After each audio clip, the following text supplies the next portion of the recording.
अस्सलामुअलैकुम नाज़रीन गिरामी, आज हम सीज़न 3 की एपिसोड नंबर 37 लेकर आ चुके हैं और आज इसकी हम आपको उर्दू डबिंग करके दिखाएंगे। लेकिन उससे पहले आप सबसे एक गुजारिश है कि अभी तक आपने हमारे चैनल मैक टीवी को सब्सक्राइब नहीं किया तो सब्सक्राइब कर लें और साथ मौजूदा बेल आइकन को भी प्रेस कर लें ताकि आपको हमारी हर इन्फॉर्मेटिव वीडियो सबसे पहले मिल सके। तो दोस्तों, इस किस्से के आगाज़ में कमांडर वेसिलस हकीम आर्तू को गवर्नर का इलाज करने से रोक रहा होता है। हकीम आर्तू कहता है, मैं एक हकीम हूँ कमांडर वेसिलस, मुझे अपना काम करने दो। वेसिलस कहता है, मुझे आप सब मशकूक लगते हो। हलीना कहती है, कमांडर वेसिलस, मैं आर्तुक साहब की वजह से ज़िंदा बची हूँ, मैं इन पर एतमाद करती हूँ, तुम अपने वसवसे अपने पास रखो। यह सुनकर वेसिलस खामोश हो जाता है। फिर हकीम आर्तुक गवर्नर का इलाज करने लग जाता है और सबको बाहर जाने को कहता है।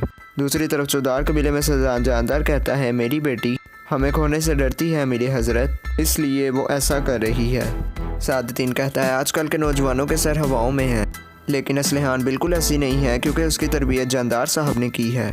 अब मुझे उसका दिल जीतना होगा। दूसरी तरफ चुल्पान असलहान खातून को कहती हैं कि कौन है जो अमीर सादतीन कोपैक से शादी नहीं करना चाहेगा, वो कोई आम आदमी नहीं है। इसके बाद असलहान खातून कहती हैं, लेकिन मेरी ख्वाहिशात और एहसासात का क्या होगा। चुल्पान कहती है, क्या तुम उसकी उम्र की वजह से परेशान हो? उसका दिल अभी भी जवान है, वो तुम्हें खुश रखेगा। इतने में जानदार साहब अंदर दाखिल होते हैं और चुल्पान को बाहर जाने को कहते हैं और फिर सख्त गुस्से में कहता है, ये तुमने क्या किया असलहान? तो असलहान खातून कहती हैं, आपने मेरे से मेरी राय पूछी थी और मैंने बता दी। जानदार कहता है, तुम्हें ये पता है कि तुमने ये कहकर मेरे और अमीर सादतीन के दरमियान ताल्लुकात को कितना नुकसान पहुँचाया है? क्या तुम हमारी इज्जत बचाने के लिए अर्तुगरुल के साथ शादी करने के लिए तैयार नहीं हो गई थी? अब क्या हुआ है? असलहान रो पड़ती है और कहती है, मुझे कुछ वक्त दें बाबा, मैं अपने कबीले और आप लोगों को कैसे छोड़ सकती हूँ। जानदार गुस्से से कहता है, होश में आ जाओ असलहान, तुम्हें वही करना होगा जो हमारे कबीले के लिए ज़रूरी है। ये कहकर वो बाहर निकल जाता है। यहीं दूसरी तरफ फैसिलस का आदमी लस्कारिस भाग रहा था और तुर्गुत अपने सिपाहियों के साथ उसका पीछा कर रहा था। एक जगह पहुंचकर लस्कारिस अपने घोड़े से उतरता है और एक तरफ भागने लगता है। तुर्गुत भी उसके घोड़े के करीब आकर उसके घोड़े को छूता है। लस्कारिस एक जगह पर बैठकर अपने आदमियों को आवाज़ लगाता है ताकि वो सारे उसकी मदद को आ पहुँचे। दरअसल उसने एक जाल बिछाया हुआ था। तुर्गुत और बाकी सिपाही जब उस आवाज़ के पीछे आते हैं तो उन पर हमला हो जाता है। दो सिपाही तीरों का निशाना बन जाते हैं। फिर चारों तरफ से काफ़ी ज़्यादा आदमी निकल आते हैं। इस मौके का फ़ायदा उठाकर लस्कारिस वहाँ से भागने में कामयाब हो जाता है।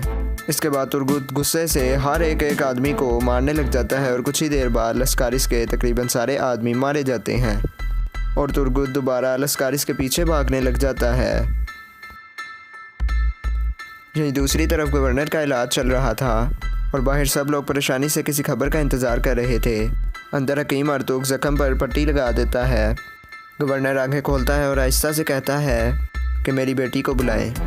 हकीम आर्तुक बाहर आकर उसको बताता है कि आपके बाबा आपसे मिलना चाहते हैं। हलीना फ़ौरन भागकर अंदर जाती है। बाहर अर्तुगरुल पूछता है, गवर्नर की क्या हालत है आर्तुक साहब? हकीम कहता है, हम उन्हें खो रहे हैं जनाब। अंदर गवर्नर हलीना को कहता है, बजंतीन शहनशाह के खिदमत में एक खत लिखो और उन्हें इन वाक़े से आगाह करो। उनको काई कबीले की बेगुनाही का लाजमन पता लगना चाहिए। इतने में सब अंदर आ जाते हैं। गवर्नर अर्तुगरुल को कहता है, मेरी बेटी अमानत है अर्तुगरुल साहब आपके पास। अर्तुगरुल कहता है, मैं अपनी इज्जत की कसम खाकर कहता हूँ कि मैं आपकी बेटी की हिफाजत करूँगा। फिर गवर्नर की रूह परवास कर जाती है। हलीना ज़ोर ज़ोर से रोने लग जाती है जबकि वेसिलस दिलो दिल में खुश हो रहा होता है। फिर वो अर्तुगरुल से कहता है, तुम्हें किले से निकलने ही नहीं देना चाहिए था अर्तुगरुल, मैंने गवर्नर को बताया था लेकिन इसने मेरी एक ना सुनी। ये सुनकर हलीना गुस्से में आ जाती है और कहती है, बहुत हो गया वेसिलस, क्या तुमने मेरे बाबा की बात नहीं सुनी? मेरे बाबा अर्तुगरुल पर इतना एतबार करते हैं कि उन्होंने मुझे अर्तुगरुल साहब की इमानत में दे दिया है। कमांडर वेसिलस कहता है, मैं तुम्हारे पापा के लिए बेटों की तरह था, क्या तुम्हें दिखाई नहीं दे रहा मुझे कितना दुख है? फिर वह सिपाहियों को हुक्म देता है, गवर्नर की लाश को किले वापस ले जाने की तैयारी करो। ये कहकर वो बाहर निकल जाता है।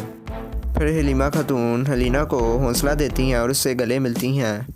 फिर हलीना अर्तुगरुल गाजी को कहती है कि मेरे बाबा ने कहा था कि मैं शहनशाह को एक खत लिखूं जिसके अंदर मैं आपकी बेगुनाही का सबूत दूं। अर्तुगरुल कहता है, हम इस ईमानदार आदमी की मेहनत को रायगा नहीं जाने देंगे हलीना। अब से ये आपकी ज़िम्मेदारी है कि आप किले में रहें और अपने बाबा की जगह संभालें। मैं भी हर वक्त आपके बारे में खबर रखूँगा। दूसरी तरफ तुर्गु के कुछ सिपाही मर चुके थे और कुछ जख्मी हो चुके थे, लेकिन लश्कारिस भागने में कामयाब हो गया था। तुर्गु कहता है अगर गवर्नर मर गया तो उसका इल्ज़ाम काई कबीले और अर्तुरुल भाई पर आएगा। दूसरी तरफ चौदार कबीले में उरार और सादतीन शतरंज का खेल खेलने में मसरूफ़ थे। सादतीन कहता है सियासत में बाज़ दफ़ा धोखा देना पड़ता है। इतने में बातूहान अंदर दाखिल होता है और उनको बताता है कि हांडी बाज़ार में काला जैसर का गवर्नर शहीद हो गया है।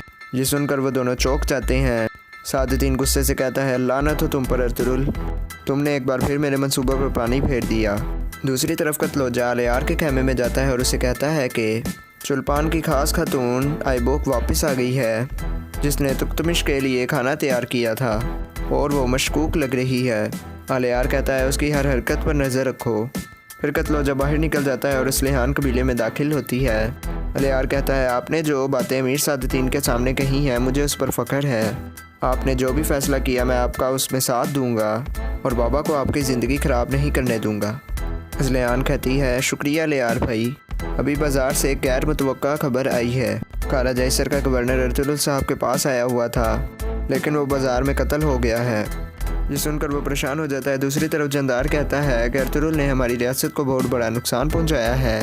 उराल कहता है अब हम क्या करेंगे मेरी हजरत। सादतीन कहता है हमें ये लाजमी पता लगवाना होगा कि ये किसने किया है। मैं बाज़ंतीनियों के पास खत भेजूँगा और सुल्तान की तरफ से अफसोस करूँगा। उराल पूछता है और अर्तुरुल का क्या होगा। इतने में अलियार और स्लेहान भी वहाँ पर आ जाते हैं। अलियार पूछता है क्या ये सच है बाबा? तो जंदार साहब कहते हैं हाँ ये सच है, अर्तुरुल ने एक दफ़ा फिर ऐसा काम कर दिया। अलियार कहता है अर्तुरुल साहब तो गवर्नर साहब के काफ़ी करीब हो रहे थे, फिर वो ऐसा क्यों करेंगे? सादतीन कहता है बाज़ दफ़ा लालच इंसान से इस तरह के काम करवा देती है। स्लेहान खातून कहती हैं मैं नहीं मानती कि अर्तुरुल गाजी जैसा शख्स अपने मेहमान खाने में इस तरह का काम होने दे सकता है। सादतीन कहता है कि सच ये है कि अर्तुरुल ने हमें जंग के दहाने पर खड़ा कर दिया है, अब हमारी जिम्मेदारी है कि इस खतरे को टालें। फिर वो जंदार को कहता है कि आप फ़ौरन मेहमान खाने जाएं और वेसिलस को मेरी तरफ से अफसोस करें और हक में अला के तौर पर अर्तुरुल से कहें कि वो आपको बताए बगैर एक कदम भी नहीं उठा सकता। इसी दौरान आइबूक के खेमे में दो औरतें बैठकर रो रही थी। उसी दौरान अंदर कत्लोजा आ जाता है और उसको मुर्दा देखकर चौंक जाता है। फिर वो औरतों को कहता है कि अलियार साहब की इजाज़त के बगैर कोई भी इसको हाथ नहीं लगाएगा। दूसरी तरफ अर्तुरुल गाजी बहुत गुस्से में थे और हकीम आर्तुक को कहते हैं आर्तुक साहब हमने यहाँ के लोगों से क्या फ़ायदा किया था, हम यहाँ पर हुक्मरानी कैसे कर सकते हैं जब एक आदमी बाहर से आके हमारे मेहमान को कत्ल कर दे। तो हकीम आर्तुक कहता है उन्होंने ये जानबूझकर किया है ताकि वो आपके हक में अल्लाह पर हाथ उठा सकें। अर्तुरुल गुस्से से कहता है ये तो मैं भी जानता हूँ आर्तुक साहब, मसला ये है कि वो कमीना बाज़ार में दाखिल ही नहीं होना चाहिए था। इतने में तुर्गुत अंदर दाखिल होता है और कहता है कि हमने उस कमीने का ताक़ुब किया था, लेकिन उसने एक जाल बिछाया हुआ था, हमारे कुछ आदमी शहीद हो गए और उसे हम नहीं पकड़ सके। ये सुनकर अर्तुरुल बहुत गुस्से में आ जाता है और कहता है तुर्गुत मैंने तुम्हें इसलिए कमांडर नहीं बनाया था कि ताकि तुम किसी के भी जाल में फंस जाओ। तुर्गुत कहता है मुझे माफ़ कर दें सरदार। अर्तुरुल उसका गिरबान पकड़ कर कहता है उसे हर जगह देखो और उस काफिर को तलाश कर यहाँ लाओ। ये कहकर अर्तुरुल गुस्से से वहाँ से चला जाता है। अर्तुरुल गाजी का इस तरह का गुस्सा देख हकीम आर्तुक तुर्गुत से कहता है कि हमारा सरदार इस वाक़े की वजह से गुस्से में है, उनकी बातों का बुरा ना मनाना वो गुस्से में है। तुर्गुत कहता है वो सही कह रहे हैं आर्तुक भाई, हम अपना काम करने में नाकाम हो गए हैं, लेकिन मैं तब तक आराम से नहीं बैठूंगा जब तक उन कमीनों को तलाश ना कर लूँ। ये कहकर तुर्गुत बाहर निकल जाता है। दूसरी तरफ बामसी हलीना के पास पहुँचता है। हलीना रोकर कहती है बाबा मेरे हाथों में मर गए और मैं उनके लिए कुछ ना कर सकी। बामसी कहता है अल्लाह की यही मर्ज़ी थी, ऐसे रोना आपको अच्छा नहीं लगता। तो हलीना कहती है अब कहीं भी इंसाफ नहीं रहा बामसी, मैं जानती थी कि हमारे अंदर गद्दार मौजूद हैं और उन्होंने ही मेरे बाबा को मारा है, मैं इस दुनिया में बिल्कुल अकेली हो गई हूँ बामसी। बामसी कहता है ये सच नहीं है, आप अकेली नहीं हो, पहले अल्लाह आपके साथ है, उसके बाद काई कबीला और अर्तुरुल भाई भी आपके साथ हैं और फिर मैं आपके साथ हूँ। दूसरी तरफ वेसिलस कहता है कि मैंने सुना था कि तुर्क अपने अल्फाजों पर कायम रहते हैं, लेकिन तुम ऐसे नहीं निकले अर्तुरुल साहब। अर्तुरुल गाजी कहते हैं यह हमला तुम्हारे ऊपर नहीं बल्कि हमारे ऊपर था, मेरे ही बाज़ार में मेरे ही मेहमान को जो तीर लगा है वो मुझे लगा है, हम वो तीर निकालेंगे और उसे वहीं ले जाएंगे जहाँ से वो आया है। सुलेमान शाह का बेटा अर्तुरुल अपने वादों पर कायम रहता है। वेसिलस कहता है तुमने गवर्नर से भी वादा किया था लेकिन तुम पूरा नहीं कर सके और आज हम उन्हें दफन कर रहे हैं अर्तुरुल। ये मत भूलो कि तुम अगर उसके ज़िम्मेदार को तलाश ना कर सके तो बाज़ंतीन की हुकूमत तुम्हें और तुम्हारे ये मेहमान खाने को ख़त्म कर देगी। अर्तुरुल गुस्से से कहता है जब वक्त आएगा तो हम उन कुत्तों की लगाम पकड़ लेंगे। वेसिलस कहता है हम देख लेंगे अर्तुरुल साहब। इतने में जानदार अंदर दाखिल हो जाता है। जानदार और उराल सबको आकर अंदर सलाम कहते हैं। अर्तुरुल कहता है वालेकुम अस्सलाम। फिर जानदार वेसिलस को कहता है मैंने खबर सुनी है, मुझे गवर्नर साहब का अफसोस है। अमीर सादतीन ने भी अफसोस का इजहार किया है। वेसिलस कहता है शुक्रिया जानदार साहब, इस तरह के वक्त में पता लग जाता है कि कौन अपना है और कौन पराया। अभी मैं गवर्नर की लाश को उनके दोस्तों के पास लेकर जा रहा हूँ। इसके बाद वेसिलस वहाँ से चला जाता है। फिर अर्तुरुल जानदार को बैठने को कहता है। दूसरी तरफ लस्कारिस गवर्नर के किले में पहुँच चुका था। पैथरिस कहता है तुमने कमांडर वेसिलस के सामने अपने आप को साबित कर दिया है। लस्कारिस कहता है जब तक हम सारे तुर्कों को इस ज़मीन से ख़त्म न कर दें तब तक मेरी कोई वक़्त नहीं है पैथरिस। पैथरिस कहता है वक्त आ गया है कि हम पाक जंग का इख्तियार करें और इस पाक ज़मीन से तुर्कों का खात्मा कर दें। लस्कारिस कहता है तो मुझे बताओ तो हमें क्या करना है।